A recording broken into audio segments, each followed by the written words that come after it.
semuanya, selamat datang di podcast Gesit, Gerbang Sharing and Spirit, di mana di sini kita akan berbagi cerita, pengalaman, ataupun pengetahuan yang bisa memberi semangat. Bersama saya, Esther O.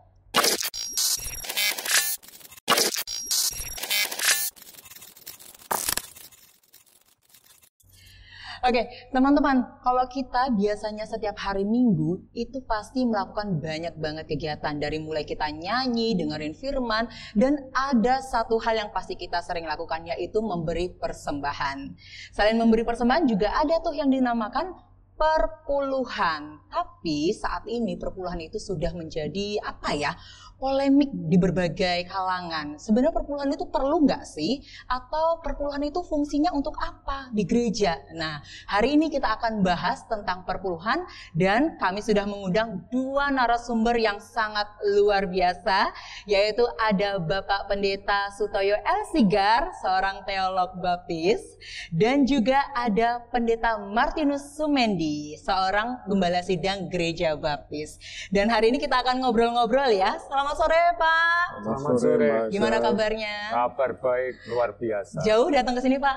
Ya, luar biasa, jauh. Oh iya, selamat datang di podcast Gesit Pak ya, Gerbang Sharing and Spirit. Dan hari ini kita akan ngobrol tentang tadi yang sudah saya sampaikan tentang persepuluhan. Dan saya yakin Pak Sutoyo maupun Pak Mendi sudah sangat expert di bagian ini. Itulah sebabnya kita undang beliau berdua untuk bisa berbagi cerita supaya bisa memberikan semangat untuk kita semua. Oke, hari ini Pak, yang sebenarnya tadi sudah disampaikan, kalau sebenarnya di akhir-akhir ini perpuluhan itu tuh sudah jadi sebagai polemik lah di beberapa kalangan. Jadi kayak pertentangan gitu ya, pertentangan antara beberapa kalangan yang apakah perpuluhan itu tuh masih perlu dilakukan di gereja atau perpuluhan itu sebenarnya fungsinya untuk apa? Dari kita ngobrol, tapi sebelum itu saya pengen tahu dulu Pak, dari sisi teolog misalnya Pak, sebenarnya perpuluhan itu apa sih? Kalau kita lihat dari dasar Alkitabnya, dari Perjanjian Lama maupun Perjanjian Baru, menurut Bapak Sutoyo, bagaimana Pak? Baik, terima kasih Bapak Ibu Saudara semua yang di tempat ini maupun di tempat manapun juga. Ini sangat menarik memang. Namun demikian untuk menjawab itu tidak bisa langsung menjawab apa persepuluhan, karena dilatar belakangi bagaimana persepuluhan itu terjadi. Jadi kita harus memulai dari penciptaan Allah, menciptakan dunia, dan dunia itu dengan segala isinya, kemudian menciptakan manusia. Jadi manusia adalah orang yang mengelola ciptaan daripada Tuhan, dan manusia bertanggung jawab kepada Tuhan. Itulah sebabnya persepuluhan merupakan bagian yang nyata, yang disisihkan, yang merupakan sesuatu yang terbaik, katakan, untuk Tuhan sebagai pengabdiannya, ucapan syukur kepada Tuhan. Begitu Mbak. Ya. Itu sebagai landasan dari penciptaan tadi ya, yang sudah disebut juga di Perjanjian Lama. Lalu kalau di bagian Perjanjian Baru Pak, apakah kita ngomongin perpuluhan ya, apakah di Perjanjian Baru ini juga ada landasan Alkitabnya? Dan kalau kita tahu sebenarnya kalau di Perjanjian Baru itu kan sebenarnya mematahkan beberapa hukum yang ada di Perjanjian Lama. Apakah ini termasuk perpuluhan juga nih yang diatur di dalam hukum yang baru nih? Tuhan Yesus itu orang Perjanjian Lama. Jadi dia lahir, dididik, dan hidup di lingkungan orang-orang yang menegaskan Perjanjian Lama. Jadi sudah pasti bahwa Yesus taat dan melakukan, memberikan itu. Itu sebabnya di dalam kitab Perjanjian Baru menegaskannya itu, karena dalam Perjanjian Lama pun tidak tergantung pada hukum Taurat. Sebelum hukum Taurat sudah ada Abraham memberikan, sebelum hukum Taurat. Kemudian Yakub juga memberikan, dan hukum Taurat jelas sekali, ya, jelas sekali. Dan Yesus kemudian di dalam perumpamaannya sekitar 38, perumpamaan 16 itu bicara mengenai uang.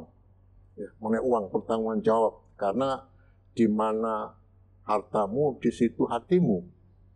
Dan Yesus memikirkan bahwa uang itu bagian kecil dalam kehidupan ini. Kenapa bagian kecil? Coba bayangkan, kalau saya di jalan yang gelap, lalu ada penodong berkata, Uang bondo ponyowo. ya. Itu Harta kan. atau nyawa biasanya. harta. Biasanya kalau sekarang jawab atau gitu. Nggak bisa milih ya. Atau. Atau nyawa. Harta, apa yang saya katakan? Udah ambil harta.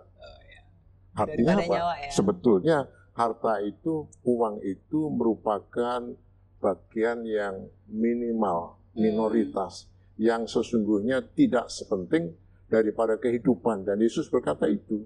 Jadi kalau harta kita kepada Tuhan, apapun yang ada pada kita, ya itu milik daripada Tuhan. Ya, daripada Tuhan. Jadi itu penjelasannya, dan Yesus mengatakan orang Farisi, orang Yahudi yang munafik itu dikatakan sebagai orang yang memberikan persepuluhan dari atas manis dan sebagainya, tetapi mereka melupakan yang utama, keadilan, kasih, dan sebagainya. Oke. Jadi artinya Yesus tidak menolak akan perjanjian baru mengenai persepuluhan. Oke. Ya. Gereja mula-mula, rasul-rasul, kemudian seterusnya itu dijelaskan mengenai persepuluhan. Oke. Berarti di perjanjian baru ini Tuhan tidak melarang ya Pak ya, Ya. adanya perpuluhan. Dan tapi tadi tidak seperti hukum Taurat juga tidak diwajibkan ya? Tidak diwajibkan dan tidak dilarang. Nah ini seperti apa Pak pendapat Pak Toyo? Misalnya tidak diwajibkan tetapi juga tidak dilarang. Berarti kita ini masih harus nggak memberi perpuluhan? Kata tidak diwajibkan dan tidak dilarang ini merupakan sesuatu anomali ya. Anomali artinya sesungguhnya kalau aku mengasihi istriku itu wajib atau tidak? Itu otomatis kan? Bagi saya yang masih single, Iya. Makanya cepat. oke. Segera cari. Baiklah. Mungkin ini poin penting yang saya dapat hari ini. Makanya, Iya. iya, jadi kalau tidak, loh aku ya tanggung jawab. Oh, iya. Gitu ya. Iya. Manusia sudah diberkati Tuhan, hidup dan sebagainya, maka ini merupakan hal yang terbaik. Di dalam dunia sekuler, saya latar belakang orang yang sok selamatan dulu. Oke.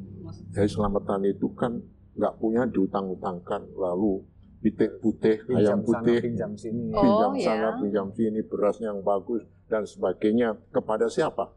Yang bau rekso. Nggak jelas kan? Nggak Oke. jelas. Nah, ini orang-orang beriman, orang-orang percaya ini merupakan ibadah, merupakan pengabdian, ya, merupakan sesuatu ucapan syukur yang nyata, ya, yang nyata. Kalau aku mengasihi istri, aku hanya ngomong aku cinta kamu ya, lalu duit tak kantongi. Aku Tidak cinta melakukan kamu. apa-apa ya. Lalu lama-lama istri saya bilang apa? Cinta kumbal itu. Omong kosong. Cinta kumbal. Cinta butuh bukti. Ya, perlu bukti. Iya, Ya, oh iya, ya. ya bisa nangkep ya di sini berarti Iya. memberikan persembahan perpuluhan itu sebagai bukti kita mengasihi Tuhan, mengasihi Betul. sesama begitu ya Iya, Pak ya. Ya. Kalau menurut Pak Mendy sebagai gembala sidang baptis Pak, bagaimana konteks perpuluhan di kehidupan bergereja saat ini khususnya di gereja baptis Pak? Ya, kalau kami sebagai gembala tentunya berkenaan dengan persepuluhan itu bukan sebuah kewajiban yang artinya adalah sebuah tekanan. Tetapi seperti apa yang disampaikan oleh Pendeta Sutoyo adalah sebuah tanggung jawab rasa syukur. Sehingga dalam konteks gereja kita masih melakukan. Menjadi problema itu ketika kemudian dari persepuluhan ini kepada siapa, itu pasti akan menjadi sebuah pertanyaan yang kemudian harus dibahas secara teologis kan gitu ya. Jadi kalau tadi disampaikan bahwa di Alkitab sendiri tidak menjelaskan bahwa kalau orang memberi persepuluhan itu dilarang atau tidak boleh, itu tidak ada. Ya, jadi ketika Yesus menegur kepada para ahli Taurat dan orang Farisi itu karena mereka memberikan persepuluhan baik dari biji selasih dan lain sebagainya, tetapi melupakan bagaimana dia juga memberikan kepada para janda yang patut memang untuk dia bantu pada waktu itu. Artinya ada satu sisi yang begitu dipentingkan, tetapi sisi yang lain tidak diperhatikan. Nah, oleh karena itu dalam konteks gereja baptis, maka menggunakan persepuluhan itu untuk apa? Tidak boleh kepada personal, gitu. Nanti bisa dibahas lebih lanjut, bisa ditanyakan Oh gitu iya, ya. ini memang Bukan persul kepada Iya. pendeta, tidak. Tapi kami ada pengelola perbendaharaan gereja, gitu. ya, Gitu. ini memang mungkin jadi poin yang sudah disinggung oleh Pak Mendy tadi itu menjadi satu poin yang sebenarnya paling diributkan gitu ya. Sebenarnya perpuluhan itu tuh ditujukan kepada siapa sih Pak? Misalkan apakah untuk gereja, memang gereja untuk ke aktivitas gereja dan sebagainya, atau untuk pendeta? Karena banyak asumsi di luar sana yang mengatakan bahwa memberi perpuluhan itu sebenarnya tujuannya memperkaya pendetanya. Gitu. Nah, menurut Pak Toyo dan Pak Mendy bagaimana? Mungkin dari Pak Toyo dulu. Dari Alkitab ya. Ya. Pertama itu pada waktu itu ditujukan kepada kaum Lewi. Oh, Jadi itu suku yang tidak menerima warisan. warisan daripada Allah ke tanah perjanjian itu. Sehingga kaum Lewi menerima dari suku-suku lain. Tetapi suku Lewi juga memberikan persepuluhan. Ya, memberikan persepuluhan, itu yang terjadi. Lalu persepuluhan yang kedua dalam Alkitab itu adalah untuk sosial. Gereja bukan lembaga sosial, lembaga rohani, tetapi melayani dalam bidang sosial yang namanya kita sebut rohani, jasmani, holistik, ya, holistik. Ya. Yang ketiga itu persepuluhan yang biasanya dikhususkan untuk semacam kegiatan khusus, KKR, kebanggaan rohani dan sebagainya, itu dalam Alkitab. Nah, menyinggung persepuluhan sebetulnya kalau semua orang memberikan sama nggak adil. Iya. Nggak adilnya di mana? Kalau si A gajinya 10 juta, Iya. persepuluhannya 1 juta. Kalau si B gajinya 1 juta, persepuluhannya 100. Sisanya yang 900 kan? Yang Iya. satunya 9 juta. Yang 9 juta ini masih menikmati banyak dibanding yang 900. Betul. Jadi saya meyakini bahwa persepuluhan dalam masa kini adalah persembahan minimal. Oh, Yang terbaik disisihkan. Karena nggak adil. Ya, nggak adil. Walaupun jumlahnya lebih besar, tetapi dalam hukum ekonomi ya, kalau Mbak Esther orang ekonomi akan belajar hukum ekonomi itu, sisanya itu kalau diambil, ini yang menjadikan nilainya. Jadi 10 juta diambil 1 juta masih 9 juta, masih bisa macam-macam buat. Tapi yang 1 juta ini, 900 ini sudah minim mengencangkan sabuk ini. Iya, udah minim banget itu. Iya, ya, itulah sebabnya nanti kita bicara mengenai hal lain. Maka saya meyakini ini merupakan persembahan minimal. Ya, karena nggak adil. Ya, nggak adil. Karena yang punya banyak harus memberi lebih banyak. Iya. Yang sedikit ya sesuai dengan kemampuan masing-masing. Kemampuan masing. Jadi itu yang mesti terjadi. Tadi apa yang ditanyakan? Mm-mm. Perpuluhan itu ditujukan kepada siapa, Pak? Iya, ya itu tadi ya. Jadi ini sesungguhnya kan milik Tuhan ya. Pasti, utamanya untuk Tuhan. Saya baca dulu. Wow. Ya. Demikian juga segala persembahan persepuluhan dari tanah, baik dari hasil benih di tanah maupun dari buah pohon-pohonan, adalah milik Tuhan. Itulah persembahan kudus bagi Tuhan. Ya, jadi persepuluhan untuk Tuhan. Makanya di gereja baptis Pak Pendeta mengatakan ke gereja, karena gereja itu milik Tuhan. Ya, kepala gereja itu bukan pendeta, tapi Tuhan. Tuhan. Nah, oleh karena itulah ini dimasukkan dalam rumah keluarga Tuhan. Ya, Tuhan. Jadi jelas. Gereja ya Pak berarti? Ya, gereja. Gerejanya ya? Ya, gerejanya. Mungkin ya karena banyak asumsi di luar masih, ini dipertanyakan karena supaya yang melihat juga bisa tahu nih Pak, ternyata secara teologi perpuluhan itu ditujukannya ke gereja, bukan ke pendeta. Karena mungkin ya asumsi-asumsi itu sulit untuk dipatahkan. Ya. Nah, Oke, saya coba lanjutkan. Karena orang hanya mencomot ya. Mencomot nah, untuk itu. Lewi ya. Lewi. Betul. Lewi itu dipikir pendeta. Oke. Padahal dalam perjanjian lama Lewi itu suku. Oke, suku ya berarti. Ya, suku besar. Ya, jadi kalau saya orang Lewi punya istri, punya anak, tapi saya bukan sendiri ya. Saya punya suku yang banyak, ribuan. Jadi 11 suku yang lain itu menyumbang, memberikan persepuluhan kepada suku ini, bukan Lewi. satu orang Lewi. Nah, sekarang yang terjadi itu untuk orang Lewi dalam tanda petik pendeta tok. Rasanya ini yang tidak kontekstual, ya, kontekstual kepada pemahaman itu. Dan bahkan saya pernah melayani sebuah gereja persembahan persepuluhan untuk pendeta semuanya. Iya, kaya nih Pak. Wah, Kalau iya. ini bagaimana? Sama seperti yang disampaikan pendeta Sutoyo. Tidak ada satupun gembala atau pendeta baptis itu menerima persepuluhan dari apa yang dipersembahkan oleh jemaat. Tidak ada, tapi dikelola. Saya tadi bilang kan ada bendahara. Dia yang mengelola. Itu pun juga ada program yang kemudian disetujui atau tidak. Bahkan termasuk tanda kasih kepada pendeta pun untuk gereja baptis itu disetujui oleh semua umat, oleh anggota. Gitu. Jadi bukan kemudian menentukan, sebagian orang menentukan, tidak. Dari apa kemampuan gereja itu kemudian dibicarakan, namanya di musyawarah panitia perancang, kemudian disampaikan kepada umat, namanya musyawarah urusan gereja. Begitu, Mbak.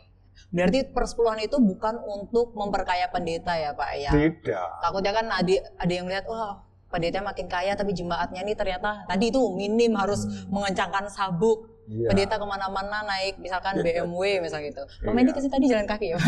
Iya, jalan kaki. Jalan kaki. Saya lihat kemana-mana Pak Mendy masih pakai motor ya berarti.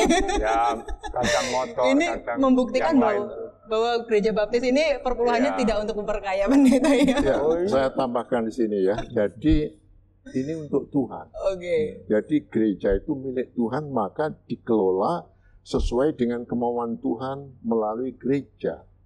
Ya, kami mempercayai bahwa setiap orang itu bertanggung jawab kepada Tuhan. Nggak hanya pendeta toh. Ya, nggak hanya pendeta toh, tetapi semua. Ke surga nggak bisa boncengan kan? Iya. Gereja nggak bisa ditolong juga ya Pak ya sama orang lain ya. Dikirim apa misalnya kayak gitu. Doa-doa misalnya. Ya, jadi apa maunya Tuhan, maka Pak Pendeta tadi bilang ini diatur bersama mana kehendak daripada Tuhan melalui gerejanya, gereja Tuhan itu. Ya, jadi lagi ini untuk Tuhan dan Tuhan mempercayakan gereja yang dipimpin oleh pendeta, ya salah satu orang yang ditunjukkan karunia untuk bagaimana mengatur duit ini untuk apa? Pekerjaan Tuhan, pekerjaan Tuhan. Dan harus transparan. Ya. Oh iya, harus transparan ya. Berarti segala sesuatu maksudnya harus dilaporkan gitu. Dilaporkan. Dan umat tahu di papan pengumuman berkenaan dengan uang masuk dan pengeluaran jelas. Walaupun itu, ini persepuluhan tadi kan pemberian terkecil. Itu kan tetap harus tahu jumlahnya, berapa dan sebagainya. Kemudian keperluannya ya untuk operasional pelayanan. Dipersembahkan untuk kemuliaan Tuhan. Karena pelayanan kan untuk memuliakan Tuhan. Gitu. Jadi tidak boleh pendeta kemudian ambil prioritas berkenaan dengan persepuluhan atau begitu, tak bisa. Ya, kalau di gereja baptis selalu dilaporkan ya Pak ya, begitu. Secara transparan. Ya, kalau saya juga di gereja selalu setiap minggunya pasti ada pengumuman itu tuh ada laporan. Bahkan tanda kasih pendeta harus diketahui berapa sih tanda kasih pendeta itu tahu semua, gitu. Jadi ngerti gitu. Gitu. Oke. Berarti ini menegaskan memang perpuluhan itu bukan untuk memperkaya pendeta, tetapi untuk kebutuhan gereja. Nah, sebelum saya bertanya lebih lanjut, Pak, saya sebenarnya tadi pengen tahu juga apa sih bedanya perpuluhan dengan sepersepuluhan. Soalnya tadi kayaknya ada kadang menyebut perpuluhan dan sepersepuluhan gitu, ada bedanya nggak ya? Dalam Alkitab dan tata bahasa memang nggak ada bedanya. Tetapi sesungguhnya dari pemahaman itu sendiri ada. Ya. Perpuluhan artinya semua tetek-menek di perpuluhan. Kalau sepersepuluhan gaji saya itu satu. Itu yang dikatakan dalam Alkitab itu ya. Jadi gaji saya 1 juta, persepuluhan saya 100. Tapi kalau perpuluhan saya mungkin dari berbagai macam. Ya, jadi macam-macam itu. Itu di luar persembahan ya. Persembahan itu di samping daripada perpuluhan atau persepuluhan. Jadi ungkapan dua ini sudah menjadi kebenaran yang satu.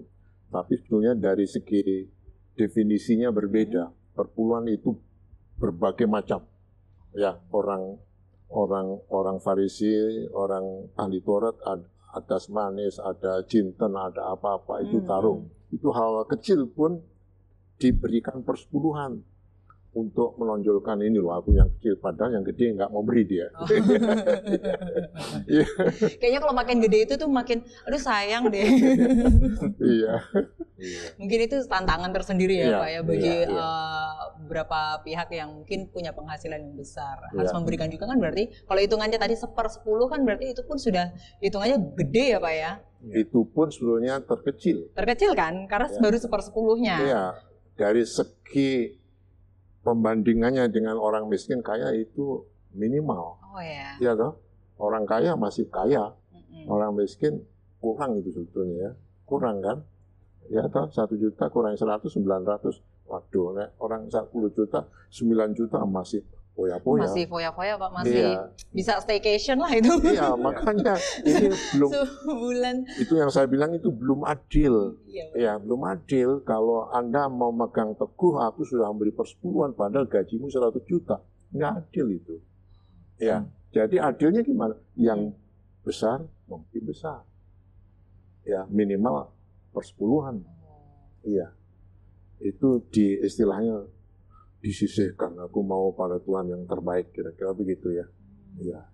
Mungkin nanti kita akan membahas ini lebih lanjut ya Pak ya, Oke. soal pembagian kayak misalkan mungkin orang berbeda-beda pendapatan, pekerjaan dan sebagainya, mungkin ada hitungan tersendiri, nanti kita akan bahas. Tapi lanjut yang tadi Pak, yang soal persepuluhan itu ditujukan kepada gereja. Memang harus ke gereja kah? Atau sebenarnya kita boleh sih memberi perpuluhan kita itu langsung kepada orang yang membutuhkan? Karena kan kalau kita kasih ke gereja sebenarnya untuk keperluan gereja, penginjilan, menolong orang-orang yang membutuhkan dan sebagainya. Tapi kalau kita langsung, misalnya kita ngumpulin nih, ngambil perpuluhan dari penghasilan kita dan kita langsung kasih nih ke orang yang membutuhkan, atau lewat lembaga sosial, nggak lewat gereja, gitu. Kira-kira gitu gimana Pak? Kalau menurut Pak Toyo bagaimana? Prioritas memang ke gereja. Kalau itu keluarga kan, gereja itu keluarga, jadi keluarga saya menjadi prioritas. Tapi nek keluarga saya sudah cukup, ada namanya para gereja. Para church itu rumah sakit, panti asuhan dan sebagainya dan sebagainya. Nah, kalau melihat hal-hal yang seperti itu, dari mana mereka mendapatkan? Mungkin tidak ada kaitannya dengan gereja, tapi ada kaitannya dengan orang. Tetapi lagi, jangan hendaknya saya menipu diri. Aku sudah beri sana, tapi tidak memberi gereja. Nah, ini kebohongan. Ya, kebohongan. Ya. Menurut saya, bagaimana melihat gereja ada kecukupan? Tidak. Gereja harusnya memikirkan itu. Tapi kalau gereja tidak memikirkan dan gereja sudah cukup, saya merasa karena ada di dalam Alkitab menjelaskan ada orang-orang miskin yang perlu dibantu, itu kan, janda-janda miskin dan sebagainya. Tuhan memberikan penjelasan itu ya. Saya coba bacakan supaya Mari kita membuka Alkitab kita lagi ya Pak ya. Di Alkitab apa Pak? Kitab apa? Pasal berapa ayat berapa? Ulangan pasal 15. Ulangan pasal 15. 15 ayat 11 ya.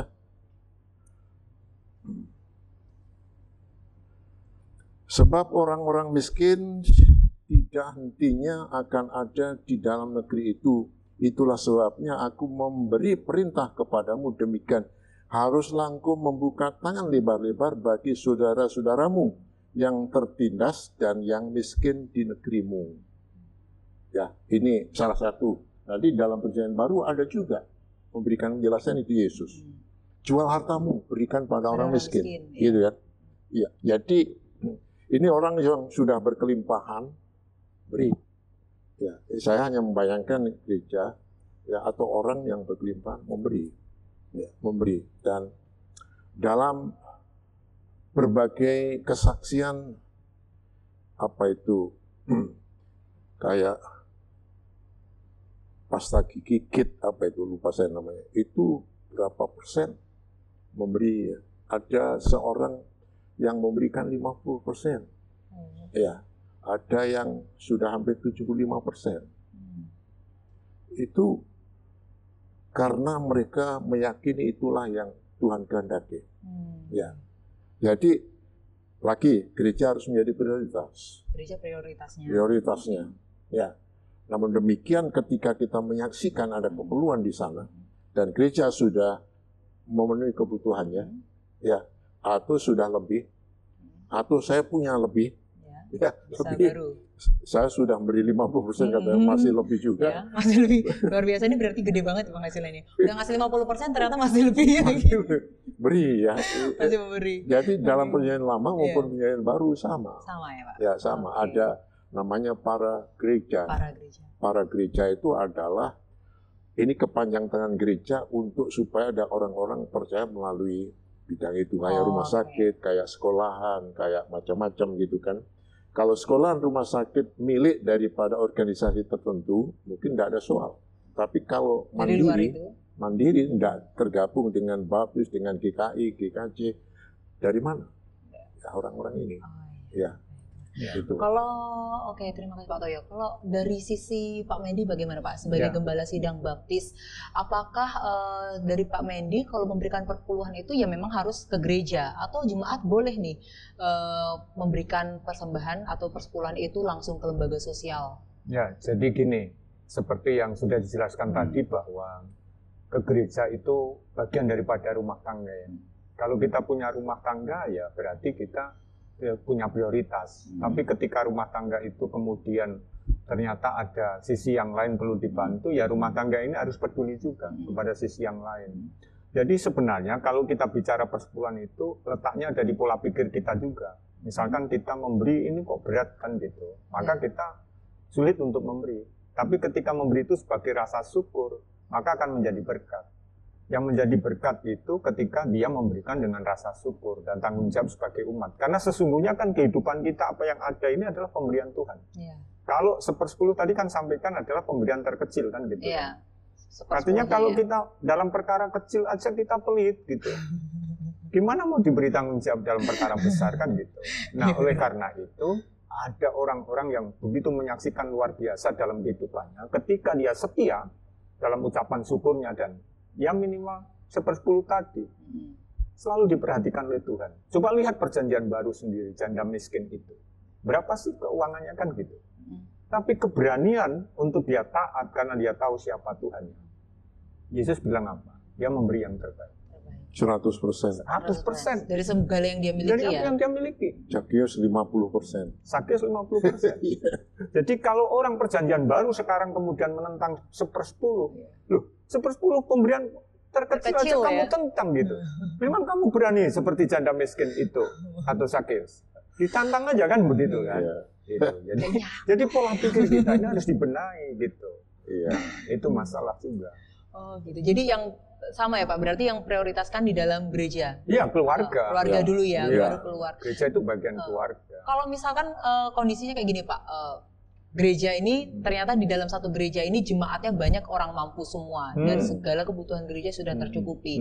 Jadi ada satu jemaat yang merasa aku sudah tidak perlu lagi memberikan persepuluhan di sini karena di sini sudah sangat tercukupi. Gereja harus dibimbing untuk peduli kepada yang perlu. Maka gereja yang besar ini dia akan bisa kemudian mensupport kepada gereja-gereja yang kecil atau daerah-daerah mana yang perlu disupport untuk pemberitaan dari kabar baik itu. Kita gereja yang besar masih punya tempat-tempat yang di daerah-daerah kan. Ya disupport, itu kan bisa ke sana. Artinya kan begitu. Dikelola tadi oleh perbendaharaan. Iya, gitu. Masalah sekarang itu yang terjadi itu Mbak. Jadi gereja sudah kaya, tapi nggak peduli. Makanya mereka beri langsung. Tapi kalau gereja itu sensitif peka buat program, ya toh, untuk panti asuhan, untuk sekolah, untuk rumah sakit dan lain sebagainya. Saya rasa kalau itu terjadi maka jemaat pun tidak ada masalah. Tidak masalah. Nggak akan punya pikiran untuk ngasih keluar ya Pak ya. Iya. Ya itulah kepentingannya kenapa kebersamaan sebagai keluarga itu sangat menentukan. Ya.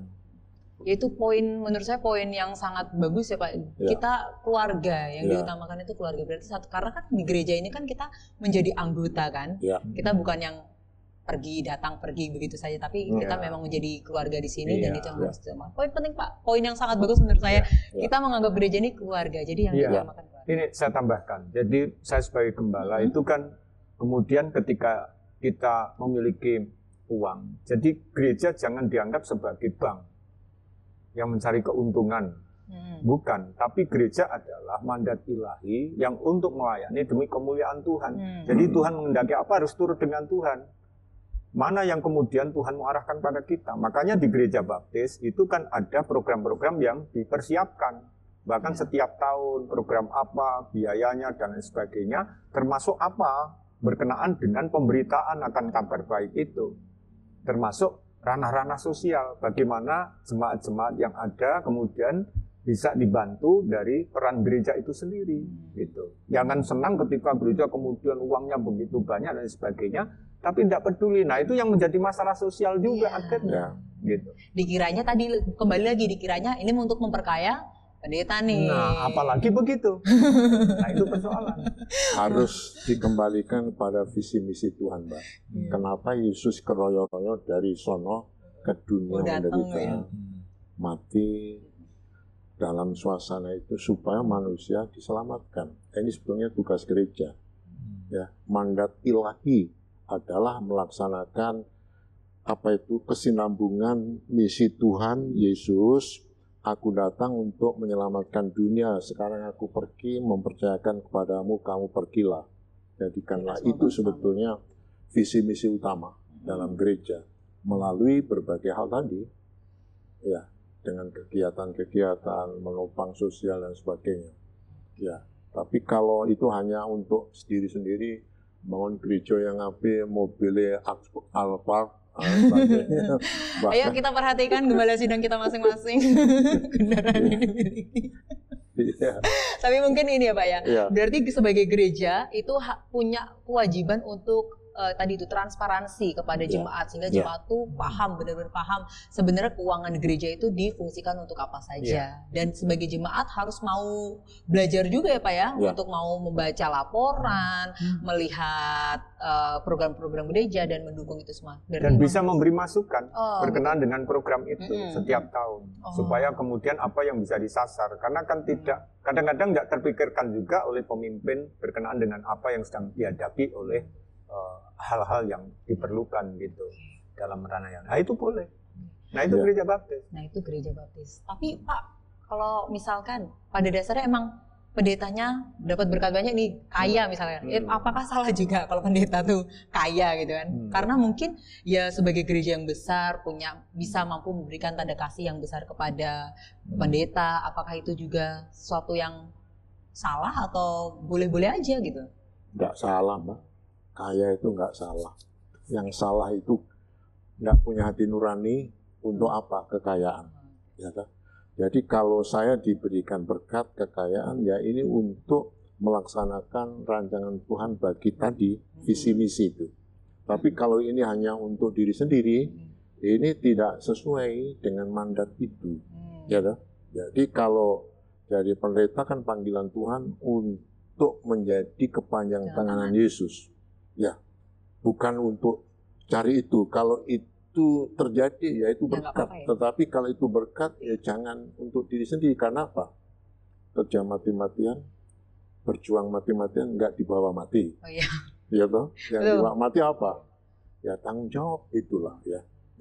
Ya itu sebabnya menurut saya berkenalan dengan berbagai pihak. Pendeta-pendeta yang juga ya, sangat generous. Beri itu banyak, tapi ada juga yang pelit, ada juga dapat berkat tapi terus nggak mau untuk diri sendiri. Rumahnya bangun, beli mobil yang bagus, dan istrinya pakai apa itu macam-macam. Mas 10 gram, 10 kilogram mungkin ya. Kaya tidak salah, tapi kaya untuk apa? Itu yang menjadi penting ya. Kalau ini kekayaan yang dipercayakan Tuhan untuk melaksanakan rencana kehendak-Nya, ini yang terjadi. Siapa tahu kan jemaat Pak ada yang tergerak. Kasih mobil Alphard tadi misalnya. Ya boleh aja ya Pak ya, diterima aja. Bukan masalah. Tidak masalah. Cuma kalau saya sih punya prinsip begini, bukan Kalau saya kan punya prinsip wani percaya, ora wani piro gitu. Jadi kalau kita berani untuk percaya, itu pasti Tuhan sendiri akan menyediakan pada waktunya sesuai rancangannya. Tapi kalau kita sudah punya prinsip wani piro, nah ini kembali kepada panggilan gitu. Jadi konotasinya dan motivasinya sudah berbeda gitu loh. Jadi harus murni sebagai hamba, sebagai pendeta, ketika engkau mengambil keputusan itu harus berani. Dan ketika dia berani dan percaya, tidak ada kok pendeta yang kemudian dibiarkan oleh Tuhan. Kita cari, anaknya ya bisa kuliah, anaknya juga akhir hidupnya juga bisa punya rumah. Dengan caranya Tuhan, gitu loh. Anakku yang Amerika telu, Mbak. Nah. Wow, luar biasa. Ini salah satu bukti nyata ya, Pak. Iya. Kalau berkat Tuhan tuh memang luar biasa. Dan Tuhan tahu ya kebutuhan. Saya bayangkan waktu saya jadi pendeta di Semarang, miskin ya, diberi motor aja, mana bisa untuk makanannya nggak ada, apalagi beli bensin. Maka hanya sepeda, cukup lah ya, cukup. Jadi Tuhan tahu kalau saya diberi motor, untuk apa ini? Nggak bisa jalan gitu loh ya. Tapi ketika sudah waktunya bisa, nggak hanya motor, mobil tuh. Ya. Tapi ya ini untuk kegiatan pelayanan. Iya, itulah yang perlu kita tahu, bagaimana berpengalaman dengan Tuhan itu luar biasa. Hidup kami sekolah itu aja gali lubang tutup lubang gitu loh. Tetapi kesetiaan kepada Tuhan tidak pernah dibiarkan oleh Tuhan. Kami untuk membayar uang wisuda aja jual pekarangan, kecopetan lagi kan gitu kan. Jadi uang jual pekarangan itu kecopetan. Sehingga tapi Tuhan buka jalan dengan cara yang lain, kemudian ada yang membiayai saya untuk bisa wisuda. Gitu loh. Nah, tapi anak-anak saya kan ya bisa kuliah juga, Tuhan perhatikan, ya masih hidup. Nah, artinya apa? Udahlah, layani Tuhan dengan ucapan syukur. Dan itu tadi, jangan berkata wani piro, tapi wani percaya. Wani percaya. Gitu. Itu tolong nanti hashtag wani percaya ya Pak ya. Untuk podcast kali ini kita posting dengan tulisan hashtag wani percaya. Salah satu berpengalaman dengan Tuhan ya lewat perpuluhan tadi ya Pak ya. Sempat disinggung bahwa kita berpengalaman dengan Tuhan harus wani percaya. Salah satunya dengan memberi perpuluhan.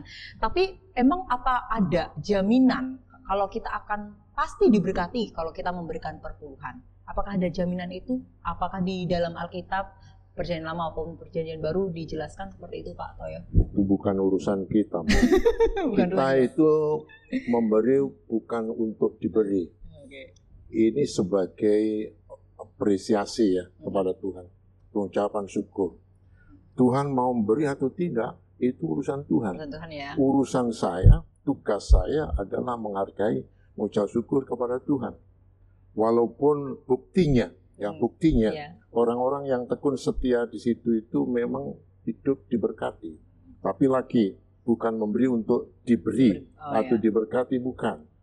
Ya, tapi Tuhan kan, itu Paulus mengatakan kalau kamu menabur, menuai, dan Tuhan menyediakan benihnya. Itu kan. Tapi kalau kita tidak pernah menabur, kita nggak pernah menuai, dan nggak pernah diberikan bibitnya. Itu ya. Nah, jadi tidak menjamin, karena apa? Sebelum kita memberi, Tuhan sudah berkati. Ya enggak? Hidup ini mahal sekali. Mahal. Nafas ini ya Pak ya? Iya. Kalau sakit, oksigen satu, itu berapa? Satu tabung itu berapa ya? Kita menghirup, nggak bayar tuh. Iya, gratis banget. Ya, bayar listrik, piro? Matahari nggak pernah dimintai. Nggak pernah ngasih tagihan ke kita ya. Kita juga nggak punya syukur kan. Kita sudah diberkati. Ya. Saya sudah menjadi hamba Tuhan 52 tahun, Mbak. 52 tahun, Mbak? Ya. You pikir saya masih muda? Iya, Pak. Kelihatannya masih muda sekali. Memang masih muda, baru 76 saya, Mbak. Saya sudah melayani berbagai macam ya suku. 99% Chinese dari 600-an pernah, di Jawa sini pernah, di Lampung itu mix ya, di Amerika juga campur. Orang yang rajin, yang setia itu hidupnya baik-baik aja. Makanya saya bilang, sebagian orang Kristen miskin bukan karena memberi, tetapi karena tidak memberi. Itu yang saya lihat loh ya. Ini Realnya ya Pak ya, real faktanya pengalaman gitu ya. dari berbagai kelompok orang. Kelompok orang. Tapi yang memberi tanpa memikirkan happy-happy aja itu. Happy-happy aja. Termasuk hamba-hamba Tuhan ya. Kan saya pernah menjadi ketua sinode, udah lihat. Hamba-hamba Tuhan yang sering mengeluh, yang susah terus ya. Tapi yang semangat walaupun menderita semangat. Baik-baik aja. Anaknya baik-baik saja, ya, diberkati, kan? Itulah ya. Jadi kita tidak membuat matematika memberi untuk diberi, enggak. Ini kewajiban kita, tugas kita, apresiasi kita kepada Tuhan. Kita sudah diberkati, kita sudah diselamatkan, maka saya dalam tanda petik berkewajiban melakukan ini. Toh ini minimal. Ya. Berarti kembali kayak yang Pak Mendy bilang tadi ya, semua itu kembali ke pola pikir. Pola Kalau pikir, kita memang motivasi. sudah dari hatinya bersungut-sungut mau ngasih berat ya. Ya, sedangkan di Perjanjian Baru juga mengajarkan bahwa berilah dengan sukacita dan sukarela. Nah, salah satu ciri khas itu ya jangan bersungut-sungut. Kemudian jangan memberi untuk mendapatkan kembali lebih besar. Kan motifnya kan begitu. Kan ada orang-orang yang kemudian memberitakan beri persepuluhan supaya kamu diberkati gitu. Tanpa kita harus memotivasi seperti itu. Padahal itu kan pemberian sebagai ucapan syukur. Gitu loh. Ya ucapan syukur enggak usah lah kita kemudian punya motivasi yang salah. Apalagi Tuhan sampai ngerti kok. Sampai dibilang nanti kalau kamu nggak memberi kamu bisa kena kutuk misalnya. Itu kan nakut-nakutin. Iya. Itu gimana Pak Mendy? Kalau ada misalkan ajaran seperti itu akan kena kutuk nih kalau misalkan kamu tidak memberi. Menurut saya tidak benar. Ya. Itu harus diletakkan apa motifnya juga kemudian sampai seperti itu gitu. Sementara kan kalau beri Tuhan katakan maka akan diberi kan gitu. Artinya ya sudah lakukan saja. Ikutin apa maunya Tuhan. Jangan kemudian harus ditakut-takutin untuk kemudian orang mau memberi. Karena landasannya tadi sukarela dan sukacita gitu. Itu masalah seringkali dalam penafsiran, Mbak. Jadi Alkitab itu ada penafsiran namanya hermeneutika. Hermeneutika itu bagaimana menafsir teks ini, konteksnya dari kitab. 66 kitab itu punya 66 tema. Ya, kalau saya mengambil kitab Kejadian pasal 20 misalnya, tidak mengkaitkan dengan tema kitab Kejadian, ini menyimpang. Ya, dan lebih tinggi lagi ada namanya eksegesa. Eksegesa itu artinya adalah bagaimana saya melihat teks itu. Tidak ada dua ayat dalam Alkitab yang sama kecuali kutipan. Jadi jangan dikait-kaitkan. Itu ya. Lalu nanti ada semacam leksikal itu menunjuk kepada gramatikanya. Ini bentuk kapan? Present, future, perfect, imperfect, aorist, dan sebagainya. Dalam bahasa Indonesia nggak ada itu. Ya, jadi kalau orang nyomot saja lalu, lihat ini. Kamu nanti kalau tidak beri ini, kalau memberi kamu diberkati begini. Ya, masalahnya di situ. Hermeneutika ya kita tidak menyombongkan, tetapi memang itu kan alat ya. Alat untuk bagaimana kita memahami itu. Sebab kalau tidak, salah alatnya, salah mengambilnya, ya salah ini kita bicara jari tangan, dihubungkan dengan jari kaki, enggak kena, sama-sama jarinya, gitu kan. Jadi itu enggak kena. Oh iya, masalah penafsiran tadi gitu ya Pak ya. Iya. Saya jadi ingat ini Pak, di Alkitab itu kan ada contoh kasus ya, Ananias dan Safira, di mana mereka menjual tanah, lalu mempersembahkan kepada Tuhan. Tapi kan Ananias Safira ini kan memberinya itu tidak sesuai dengan yang dijanjikan, kayak ada yang ditahan kan ya Pak ya, kalau saya salah mohon dikoreksi, ada yang ditahan, lalu kena hukuman, mati kan, suami istri ini mati. Nah ini yang pengen saya tahu tuh, mereka berdua itu dihukum karena mereka menahan, tidak memberi kan berarti Pak, tidak memberi persembahan itu, atau karena mereka berbohongnya. Nah itu gimana Pak, kalau menurut dari teologi, dari sisi teologi, atau ya bagaimana? Itu dari segi penghukuman penghakiman, Tuhan bisa menghukum waktu itu, tapi bisa juga lain kali. gitu kan ya. Tapi yang di situ itu kan gereja mula-mula untuk memurnikan, maka kebohongan ini tidak bisa ditoleransi oleh Tuhan. Ya supaya tidak main-main, itu kan bicara dalam Kisah Rasul pasal 5 kan, itu mulai gereja mula-mula pasal 2 sampai pasal 6, 7, 8 gereja Yerusalem. Jadi ini untuk memurnikan, untuk menunjukkan kepada umat yang baru percaya, yang notabene waktu itu dalam kesusahan. Ada ancaman dari orang Yahudi, ada ahli Taurat, ada dari pemerintah Romawi, itu kan. Nek kamu percaya harus totalitas. Maka kalau tidak, ya itu, kamu bohong, mati. Gitu kan. Itu yang terjadi, kematian karena kebohongannya, bukan karena menyembunyikan. Kalau itu terjadi sekarang itu, banyak orang mati. Iya. Mati. Siapa yang bisa menjamin tidak berbohong ya Pak? Selain diri sendiri, Roh Kudus. Iya. Oke. Kalau dari Pak Mendy bagaimana Pak dengan kasus contoh kasus Anania Safira ini? Ya setuju dengan Pendeta Sutoyo. Itu kan kalau kita lihat kan kasus temporal dengan kasus yang kemudian sekarang kan kadang berbeda. Tapi sisi yang lain adalah penghakiman hak Tuhan pada waktu itu bagaimana dalam memulai sejarah perkembangan kegerejaan dan jemaat yang seharusnya taat tapi kok tidak taat gitu ya. Jadi intinya di situ bukan masalah berkenaan dengan persembahannya dulu gitu, tapi intinya ada pada membohongi itu. Oh, berarti poinnya dan itu tidak jujurnya itu ya Pak ya? Kalau dia taat, mestinya dia tidak akan berbohong gitu.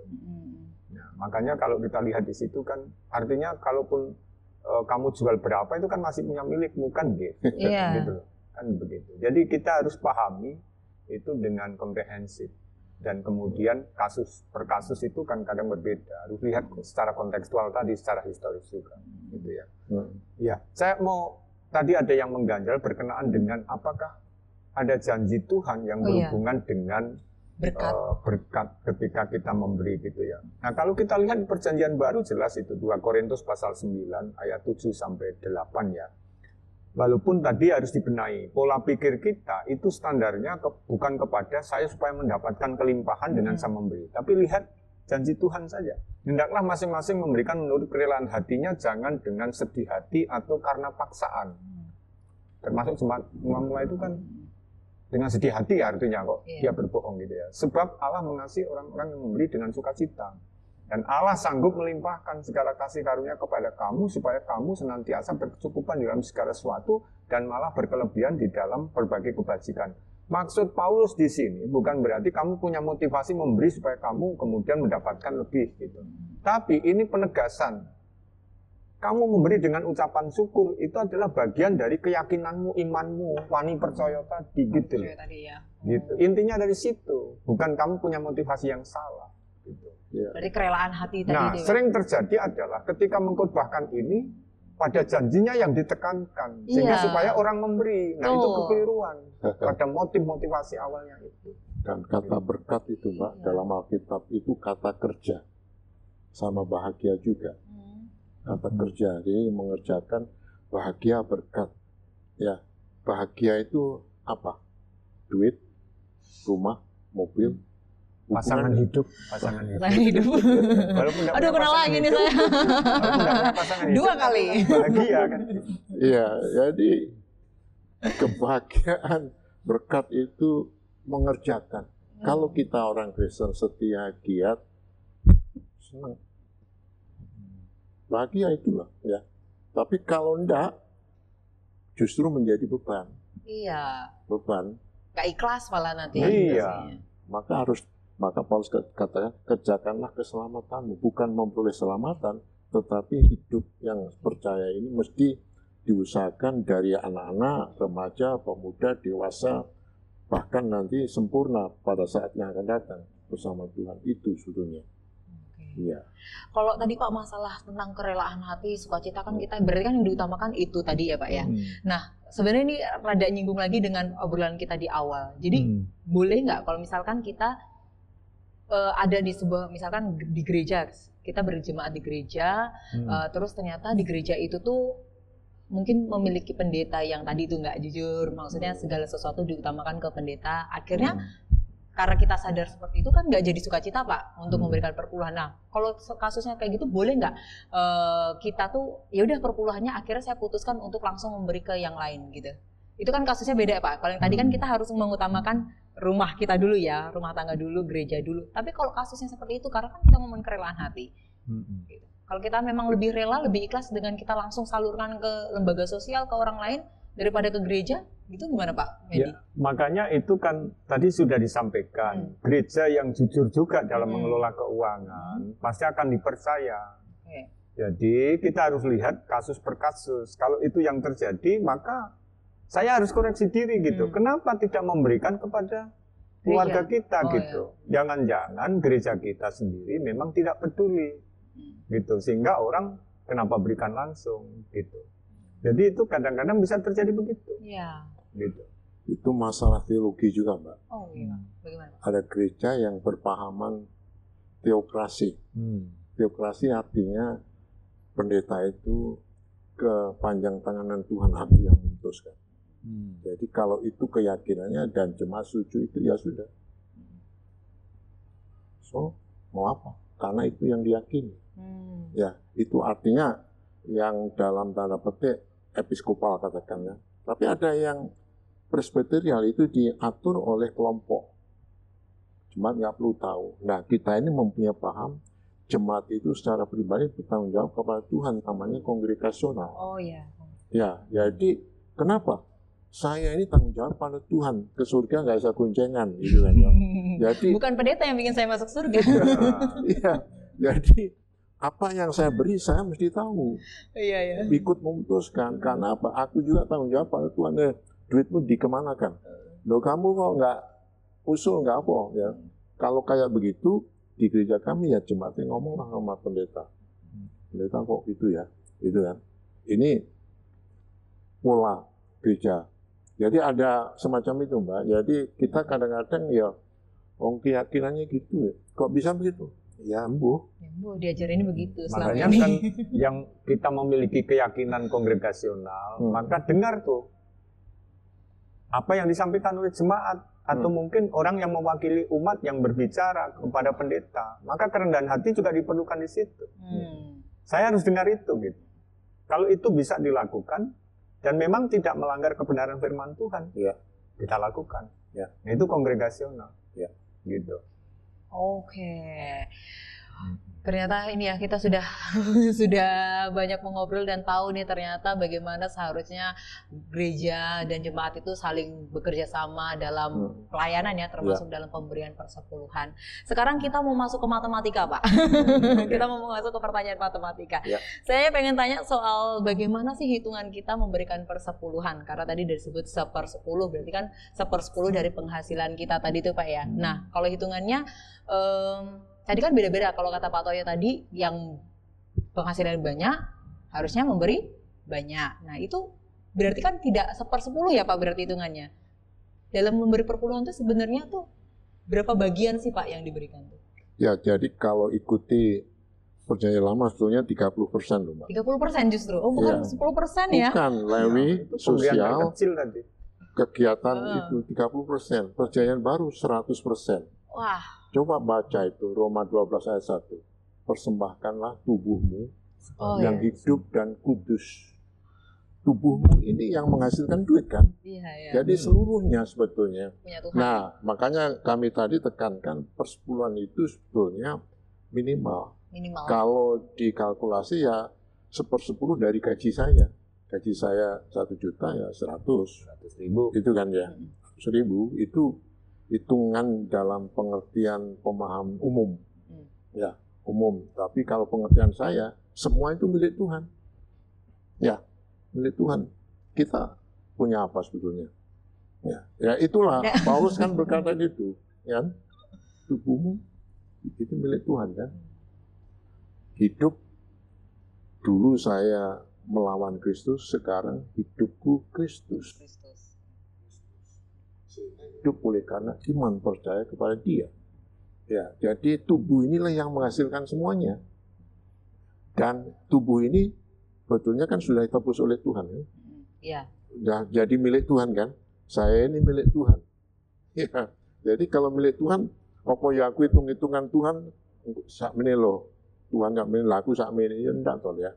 Sebetulnya kan begitu kan? Iya. Ya sudah. Tapi mesti ada ukuran yang Nah, ini. dikhususkan. Ya toh, ini khusus aku untuk Tuhan itu. Itu loh. Jadi hitung-hitungannya ya itu. Kalau secara matematikanya. Iya. Ya. Minimal tadi itu ya Pak ya juga. Iya. Yang jelas gini, matematikanya Tuhan bukan matematika kita. Iya. Kalau Tuhan itu 2 ikan 5 roti, cukup untuk 5.000 orang lebih, Ya. bahkan sisa kan gitu. Nah oleh karena itu, kalau dengan Tuhan, cobalah jangan hitung-hitungan berbicara seperti pola pikir kita yang begitu manusiawi gitu. Tuhan itu bisa memberkati dengan cara Dia, bisa mengubah segala sesuatu dengan cara Dia. Makanya saya bilang tadi, kalau wani percaya seperti janda Sarfat, iya kan? Dia tinggal cari kayu bakar, kemudian mengolah tepung itu dan minyak sedikit, kemudian setelah itu akan mati, kan gitu kan prinsip manusianya. Karena ya memang tinggal punya itu. Tapi ketika seorang nabi yang bernama Elia datang dan olah buat untuk saya gitu, dia wani percaya gitu loh. Apa yang terjadi? Sampai kemudian hujan lagi, ya berarti cara Tuhan. Jadi kalau begitu, jangan berhitungan dengan Tuhan. Matematikanya Tuhan, bukan matematika kita lah. Percaya saja. Percaya. Tapi mungkin masih ini ya Pak ya, kalau secara saya mungkin sebagai orang awam, mungkin masih kebingungan. Terus saya tuh seharusnya memberikan perpuluhan itu bagaimana? Seberapa? Misalnya saya penghasilan, saya karyawan, penghasilannya UMR Jogja lah misalkan 2, sekian misalnya. Nah itu saya harus memberikan perpuluhan tuh berapa ya gitu? Ya, hitungannya Alkitab ya gitu Mbak, persepuluhan itu. Tetapi jangan lupa itu minimal. Ya. Tapi berarti boleh lebih ya? Oh, harus lebih. Harus lebih. 100% tadi. Kalau memberi yang minimal artinya ini belum memberi. Oke. Ya, belum memberi. Tapi jangan khawatir, Tuhan yang membuat hidup kita. Waktu lahir milih mamanya, papanya enggak? Kagak. Enggak milih. Milih sukunya enggak? Enggak, Pak. Pilih kaya miskin? Enggak. Pilih pintar bodoh? Enggak. Enggak. Termasuk jodoh pun enggak bisa milih kan? Enggak bisa milih Pak kita. Jodoh pun enggak bisa milih ya. Enggak bisa Pak. Enggak bisa Kak. Masa sih Pak? Berarti kalau ini menyimpang nanti doanya yang didoain saya pengen mirip ini enggak boleh ya Pak. Enggak bisa milih ya. Oke. Jadi ngomongin jodoh malah ya, tapi kalau jodoh nanti harus milih, jangan harus siapa ya? Yang seiman, yang takut akan Tuhan. Tapi jangan milih-milih beda loh. Harus milih iya. dengan milih-milih itu beda. Ini nasihat untuk semua kan Pak ya? Iya, tapi jangan itu. Ini bukan bicara itu. Beda, ini perpuluhan. Nanti lain lagi. Iya, setia dengan nanti bisa di episode berikutnya mungkin apa ya kita ngomongin gesit, soal pasangan hidup, gesit, episode sekian gitu. Mungkin kita nanti bisa undang narasumber juga yang bisa membantu kita sharing cerita di sini tentang pasangan hidup. Oke Pak, terima kasih banyak untuk obrolan hari ini. Sangat-sangat luar biasa ya kita bisa ngobrol tentang perpuluhan yang masa kini menjadi polemik, tapi dengan sharing kita sore hari ini. Entah ya teman-teman mau nonton di kapan ya, di jamnya bebas. Hari ini kita sharing, semoga bisa memberikan pengetahuan baru dan bisa ngasih semangat tentunya dalam hal perpuluhan. Dan kalau tadi masih ada stigma-stigma, masih ada pemikiran asumsi-asumsi yang salah, semoga bisa semakin diperbaiki, bisa mendapatkan pembelajaran yang lebih benar. Nah sebelum kita tutup Pak, mungkin ada statement dari Pak Toyo ataupun Pak Mendy, silakan tentang obrolan kita pada hari ini. Monggo Pak Toyo. Baik, ini hal menarik karena persepuluhan menjadi bagian yang tak terpisahkan dalam kehidupan gereja, dan memang itu merupakan pengajaran Alkitab. Sejak sebelum hukum Taurat sudah ada, lalu hukum Taurat, kemudian Yesus menyempurnakan, dan sudah menjadi bukti bahwa kehidupan gereja, umat Tuhan dimanapun juga berada, yang melakukan apa yang dijelaskan dalam firman-Nya, mereka hidup happy-happy saja. Happy-happy saja. Jadi intinya taati, hidupi firman Tuhan, nyatakan dengan penuh iman, percaya seutuhnya, Tuhan tidak akan pernah mengecewakan. Tuhan akan memberkati. Ya. Wow, luar biasa. Ya. Monggo Pak Mendy. Ya, jadi kalau persepuluhan itu adalah pemberian terkecil, kan begitu ya. Kalau kita yang terkecil saja, kita sendiri tidak mau, ya, jangan pernah berkata dalam perjanjian baru itu memberi sukarela dan sukacita. Ya. Sukarela dan sukacita yang terkecil saja kita tidak berikan, gitu ya. Jangan bicara yang besar-besar deh, kan gitu. Jadi kembalilah kepada Alkitab. Yesus tidak pernah melarang orang memberikan persepuluhan. Dan jelas bahwa persepuluhan dalam konteks perjanjian baru yang kita pahami sekarang adalah itu pemberian terkecil. Itu ya. Jadi lakukan itu dengan setia, ya. Lakukan itu dengan setia. Kemudian ya, jangan hanya dibatasi itu. Karena sesungguhnya hidup kita ini adalah milik Tuhan semuanya. Apa yang bisa kita kemudian sombongkan? Jadi, pakailah kesempatan yang terbaik ini. Belajar dari memberi yang terkecil. Syukur kemudian lebih daripada itu. Tuhan memberkati kita. Oke, luar biasa. Terima kasih buat kehadirannya Pendeta Sutoyo dan juga Bapak Martinus Sumendi untuk sharingnya pada hari ini, memberkati untuk kita semua. Dan itu dia obrolan kita di podcast Gesit hari ini, Gerbang Sharing and Spirit. Semoga bisa memberkati setiap teman-teman yang menonton. Oh ya, kita tuh belum ada panggilan untuk viewer, Pak. Jadi buat teman-teman yang nonton podcast Gesit hari ini, boleh banget kasih ide untuk sebutan viewernya. Dan ide yang paling kreatif, paling unik akan kita pakai dan akan kita beri hadiah menarik. Ya. Jadi kalau mau dapat hadiah menarik, silahkan ketik di kolom komentar. Bisa kasih ide ataupun saran tentang panggilan viewer di podcast Gesit. Oke, terima kasih untuk kebersamaannya. Sampai ketemu di podcast Gesit berikutnya. Sampai jumpa, Tuhan memberkati. Bye.